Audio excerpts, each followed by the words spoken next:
you're just joining us, we've got Kalpa and Tom in the studio with us today. If you don't already know the discussion we are having on the hot takes, it's surrounding interracial dating and marriage.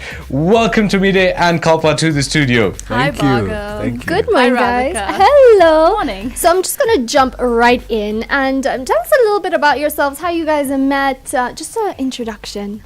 Okay. Do you want to go first? All right. She always does this. All right. So we met in USIU. We actually both ran for Mr. and Miss. Oh. And we ended up winning. And funny enough, during the whole Mr. and Miss process, you're paired with somebody for the challenges. And we were paired up from day one. And so we became friends from that time on. And we were the first pair, I guess, in history to actually end up winning the thing as well. So, yeah, we both won. And I think that was really the journey behind both of us. Yeah. So you're a pageant couple. Pageant. I don't like that Well, word. if you say it like I don't that. like that word. Okay, well, maybe you can tell us why you don't like that No, word. I think it's just a stereotype. People misunderstand it.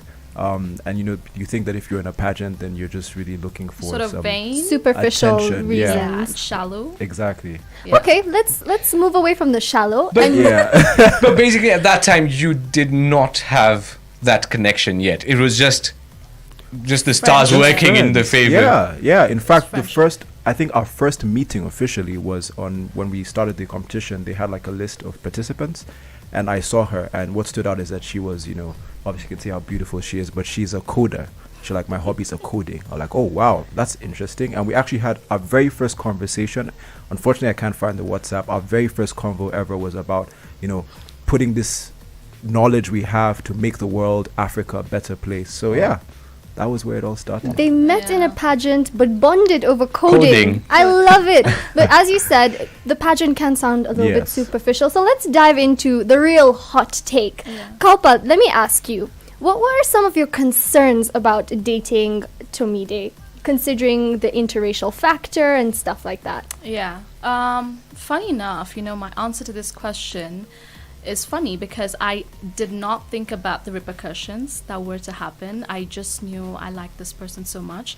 The worry I had was, what if we date and then what if we break up and then our friendship is like ruined? So that was my major concern. And at that point, I think my eyes were on the target. I was like, you know what, if I'm set on this, I'm gonna be ready for the repercussions. So I wasn't really worrying and dwelling on like the issues that may come across from my family and everything. I was just ready to take it on. What about you, Tomide? What were your concerns? I think it's just, not knowing how it's going to pan out. I'm Nigerian, and I'm from the Yoruba tribe. We're very, very cultural people, and I feel like Nigerians and Indians, we have a lot in common because of culture.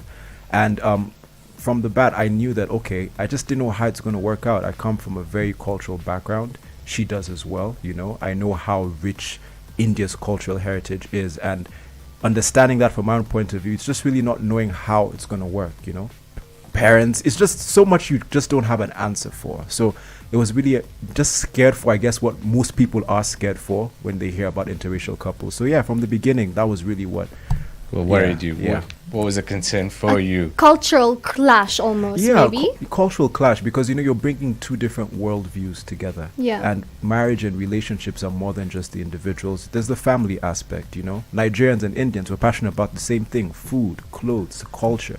And Music. she's so patriotic. She's a proud Chennai girl, and I'm a very proud Yoruba guy. And so understanding that, how is this going to work out? That's what it was a bit confusing at first. But I think obviously the fact that I knew what we had was real, it dealt with everything else. Well, you know what? Although in the world at large we see a lot of interracial couples, and in media, in our society, we've got to be real here in Yeah. Nairobi, you don't see it often at all. So I just want to throw it out there. If you have any questions that you want to ask them, if you have anything, you can always WhatsApp us on 0758123444. Or head on over to our socials. That's Facebook, Instagram, Twitter at Radio44 Kenya. And we are joined by Tomide and Kalpa, where we are talking about all the challenges, all the positives as well, being an interracial couple. Now, you mentioned that, Tomide, you're from Nigeria, Kalpa's from Chennai. how did this meet happen? So did you fly down here? What was the reason of coming to Kenya? Enlighten us. Okay, so I was born in India, but we came here a couple of years ago for work, of course. My dad was working in the United Nations and he had to move here. So we re-established our base in Kenya. And so Kenya became our home and still is our home. But my parents are back in India. And so I was left behind doing my undergrad because I wasn't finished with that. And currently doing my MBA as well. So that's how the journey is. I've been here for over 15 years. With a bit of traveling in and out, but base is Kenya. It's still Kenya. Yeah, exactly. And that's where we met. During our undergrad is where I met Tom in university.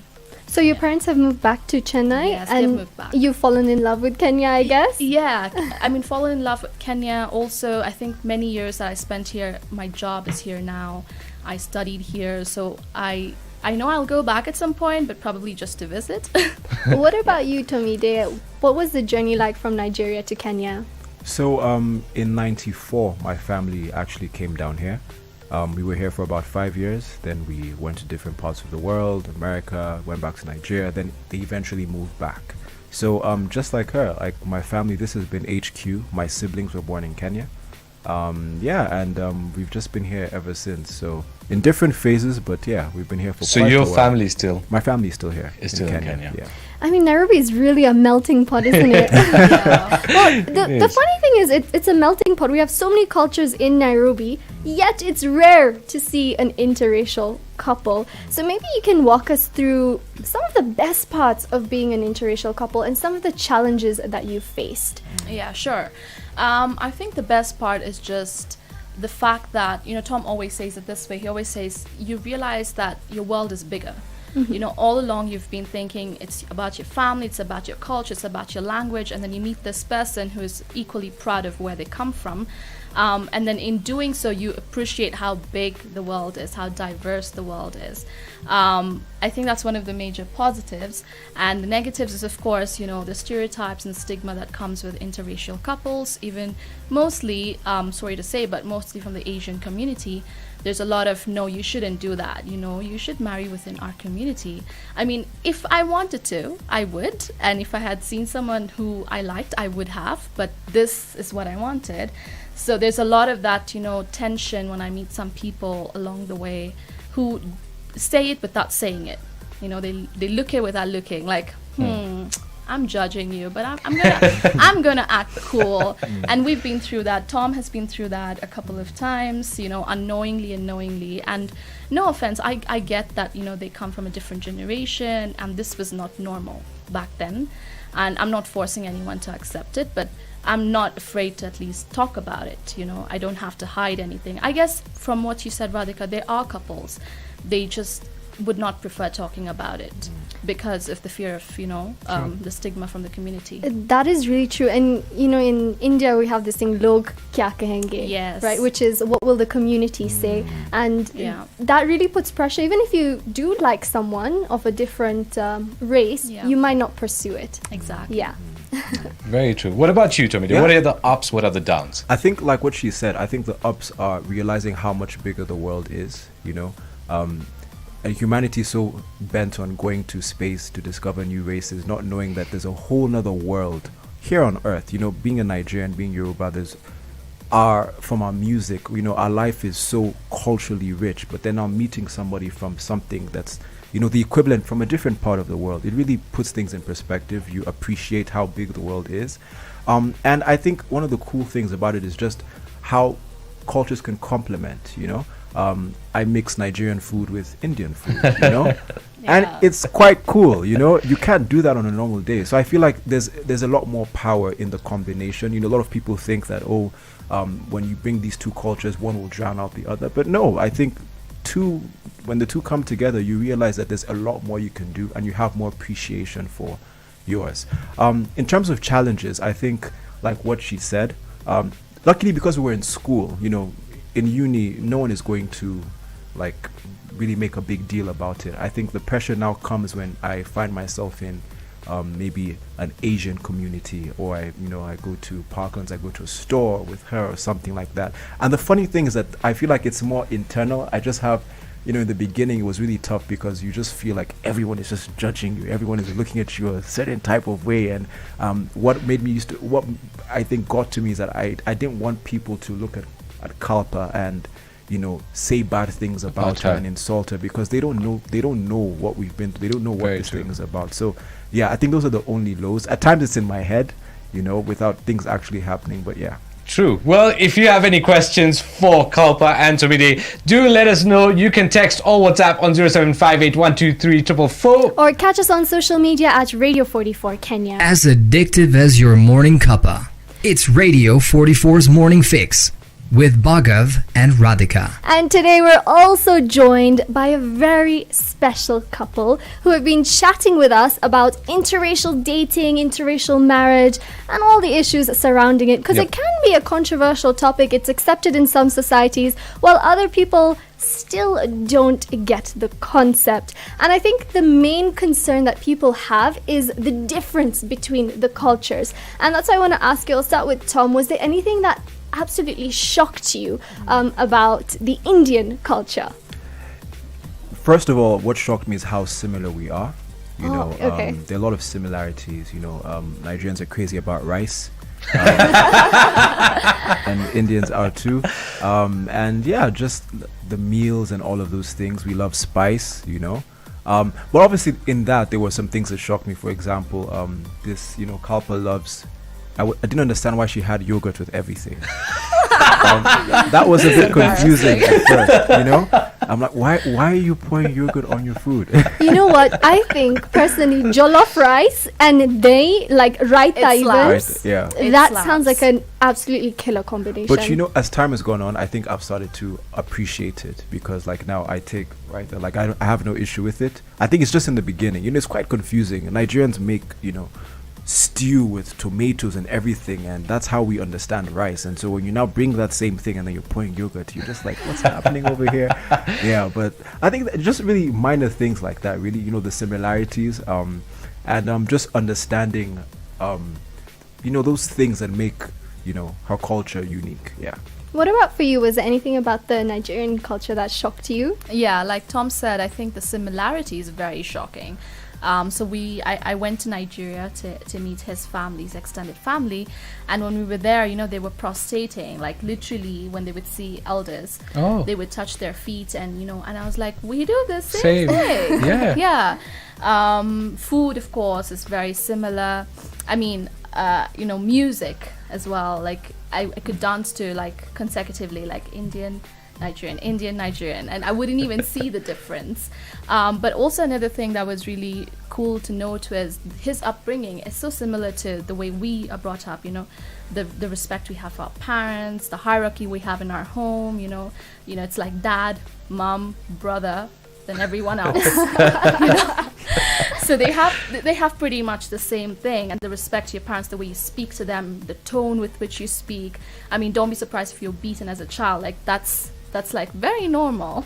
So I think some of those things were like pretty interesting, because they grew up also in a part like in the US and everything, but that didn't change their culture, their upbringing. Yeah, exactly. Yeah. Now, someone has texted us, and I think this is the question many people are waiting to know. They ask, lovely to see this beautiful couple in the studio. I'd like to ask them how their families reacted to your relationship. Did they come open to them from the very first day or not? Can I start with this? Yeah. Okay, so one of the things that I decided to do, because from the onset I knew that if I went home and said, hey mom, hey dad, this is the person, I know my parents are cool and everything, but I had to prepare for everything. So one of the things I did is that I didn't bring it up to them after we were dating for about a year, because for me that was like, this is real, this is not a joke, this is who I want to spend the rest of my life with. And when that happened, it was easier for them to understand that, okay, fine, we get it. So one of the things that had happened, which made it easier, is that my grandfather, before he passed away and he came to Kenya, then we were just friends as Mr. and Miss. But in his heart, he felt that we were going to end up together. We didn't even know. And so he told my father that, listen, I think this is what's going to happen, but I've prepared the way. So he being the head of the family, talked to all his siblings, everyone, before we actually started dating. So when it happened, everyone was like, okay, yeah, we've been prepared for this. And so what happened is, we went to Nigeria for the funeral, and it was also a way of her meeting the family. So I think because of how that happened, it wasn't, too much of a shock, because we were Mr. and Miss first. My parents knew her as, this is, the person that won Mr. and Miss with Tom. So it was gradual, but I think there were some calculated moves, that I had to take as well. So they know that I'm not joking around. This is the real deal. Yeah. Oh, wow. Yeah. I think that's an important thing, to actually show that you're serious about it and it's not just a phase. Exactly. I don't know if you've heard this crazy concept that it could be a phase that you like someone of the opposite or not opposite race, of a different race. Yeah. So, Exactly. Well, we'll still keep it with Kalpa and Tomide right here. We have many questions for you. In fact, I'm getting so many questions from people asking many different things. If you have any questions for them, do let me know on 0758123444. or catch us on social media. We're still talking to Kalpa and Tomide, an interracial couple, but there's one thing I want to bring out.